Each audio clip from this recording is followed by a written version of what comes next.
Christmas Shortbread Cookie Bites. Hello my friends, it's Rain here. Today I'm sharing my Holiday Shortbread Bites recipe. This quick and easy holiday cookie has only 4 ingredients. I'm using Funfetti and chocolate sprinkles to dress these cookies up for the holiday season. These are the ingredients that you'll need. You'll need some flour. I have all-purpose flour, 1 1/4 cups or 178 grams. I have 3 tablespoons or 35 grams of brown sugar. Feel free to use any sugar that you like. I have 1/2 cup or 110 grams of softened butter. I'm using unsalted, but you can use any butter you like. I also have some sprinkles. I have rainbow and chocolate sprinkles. This is optional. You can always make this recipe without the sprinkles and they taste amazing. Okay, let's make some cookies. The first thing that I did was I preheated my oven to 325 degrees Fahrenheit. That's 165 Celsius or gas mark 3. I've also prepared my pans. I've put parchment paper on 2 of my baking pans. So I'll move this out of the way and we'll start making the cookies. In my bowl here, I have my flour and I'm going to add my brown sugar and I'm going to give that a good whisk. Just make sure all the brown sugar bits are smashed down.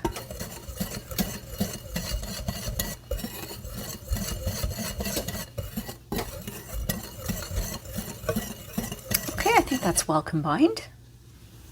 The next step is to add the butter. Now I've got my latex gloves on here because I'm going to be adding the butter and mushing it all up together with my hands. I find that's the easiest way to do it, until it's all really well combined. And at the same time, I can feel if there are any of those brown sugar lumps.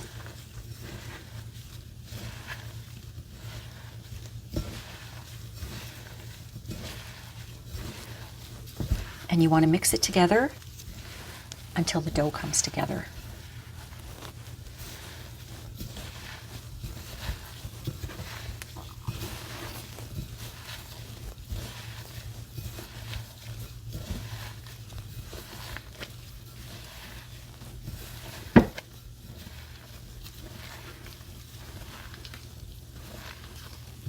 I remember, for those of you who are Canadian, you probably remember the department store Eaton's. I don't think it exists anymore. Maybe in, I don't know, I know Toronto has something called the Eaton's Centre. But I used to work at Eaton's in Montreal when I was in my late teens and early 20s.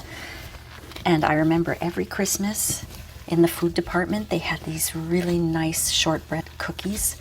I think the brand was called Walker's, and they had tartans on them. My grandfather used to go and buy tons of them because I have Scottish heritage. He was actually born in Scotland, and he said they were amazing, and he would buy like shopping bags full of them. I remember. You can't really beat that. They're nice and crispy sometimes, those Walker shortbread cookies. The ones I'm making are going to be crispy on the outside and soft on the inside. All right, so with a little elbow grease, we have some dough now. Okay, so what I'm going to do is I'm going to divide this in 2, and I'll tell you why. Just let me get my knife. I'm just going to take my dough and place it on my counter, and I'm going to try to make it as even as possible because I do want to divide it in half. So I'm going to cut that in half. It's very approximate. If you wanted to be accurate, you could take out your kitchen scale, but I have it like this. And what I'm going to do is, I've got 2 bowls here. Sorry about the banging. I'm really bad at that. So I'm going to start with one, and I'm going to put some chocolate sprinkles. Because today I'm going to do chocolate sprinkles and those rainbow color kind of funfetti ones. And I'm just going to squish it all together and make sure that it's really well spread out. When I say it, I mean the sprinkles are very well spread out. Let's try to have good grammar here. I talk real good. You can put as many as you want, or you can make this without any kind of sprinkles at all and just have, you know, plain shortbread, which is just as good.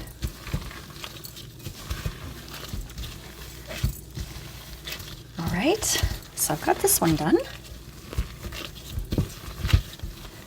Now let's put that aside without banging. I've got my other half here that I'm going to use the rainbow color sprinkles. I want to make sure there's no chocolate on my gloves here. All right. I'm just squishing just to make sure I spread out those sprinkles as evenly as possible throughout the dough. I think the sprinkles look nice, especially during the holidays. I mean, these cookies are good anytime. And you could use a cookie cutter as well to make them into shapes. I think a few more. I want them to look really festive. I don't know if you guys can hear, my little cat is sleeping on my deep freezer over there. I have a little bed for him. He likes to keep me company when I'm in the kitchen, and he's snoring a little bit.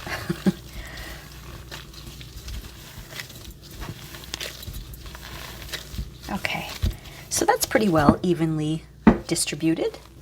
All right, now it's time to spread the dough out. So I've got a piece of parchment paper, and I've got my colorful sprinkles here, and I'm going to try to spread that out into a rectangle or a square. Now, I am not measuring how wide it is or how high the dough is or anything.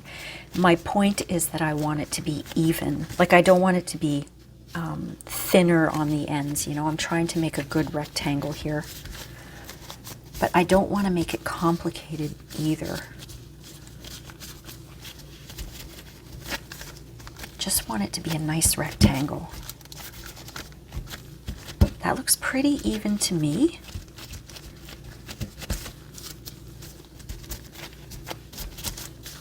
Now what I'll do, I have a ruler that I have in my kitchen. I reserve it for my kitchen. I'm just going to measure here. It's about 1/2 inch high. So that's about well, let me see, 1 centimeter,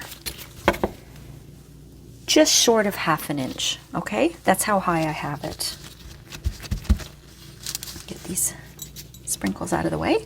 And I have a little breadboard here, this little breadboard. I'm just gonna transfer that onto my breadboard. And then I'm gonna do the chocolate one.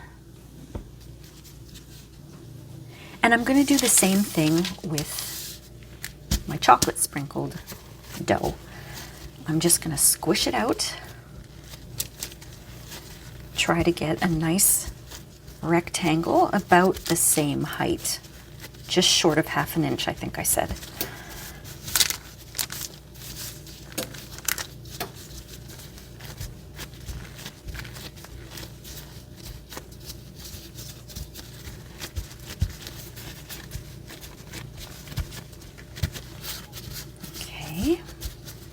I want it to be even.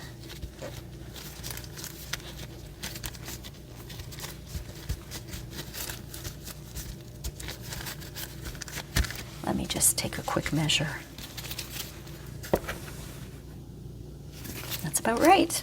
So I've got another breadboard here, just a, you know, a dollar store plastic one. And I've got these two. Okay, so I'm going to stick these in the freezer for 15 minutes.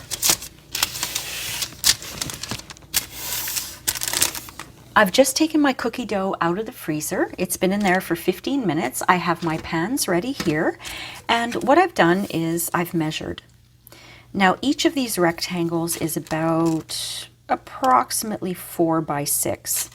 So I was thinking maybe I would cut them 1/2 inch each little bite, because remember, these are mini cookies. They're shortbread cookie bites. They're not cookies. So they're going to be small. So I'm going to go half an inch, about half an inch, maybe it's 3/4 of an inch. This is just me. You can make them as big or as small as you like. They're going to cook well anyway. Okay, let me move this stuff out of the way. And hopefully I can get this cut well. You know what? I'm going to take it off the breadboard because that might make it slippy. So let's just put that aside. And I'm going to cut my dough. Okay, that's good if I can cut it straight. Perfect. Freezing it makes a big difference. And we're going to get a lot of little cookie bites out of this dough. Okay. So, let me see about this side here. Just going to put little markings. Actually, you know what? I'm going to wing it. I'm just going to cut them. And we'll see how many we get. Just into little squares.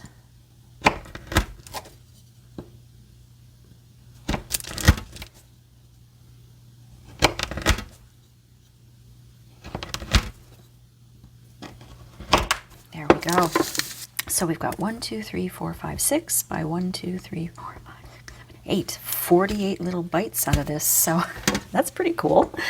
I'm going to transfer these onto my pan here. They do expand a little bit during the baking, so you don't want to squish them up too close together. But I think we might be able to fit the whole 48 of them on here. Let's see.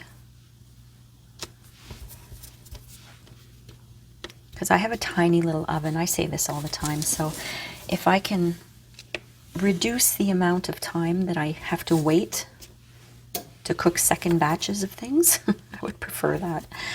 Yeah, I don't think we're going to fit all of them on here. That's okay. Today is a cookie baking day, so I will be in the kitchen. I have actually 3 other cookie recipes that I'm trying out today, and if they work out, I'll share them with you. So I still have some left. But these will be ready to go into the oven. But why don't I first cut these ones here, and we'll put that on the other pan. Okay, and I'm going to do the same thing, but this time I'm going to kind of wing it because I can see how big my other ones are. So let's see how many we get out of this.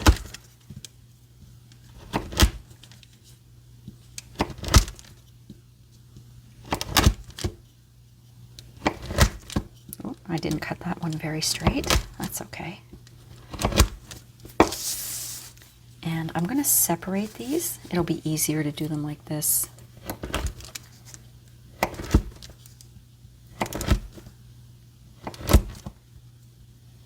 We'll make those a little bigger.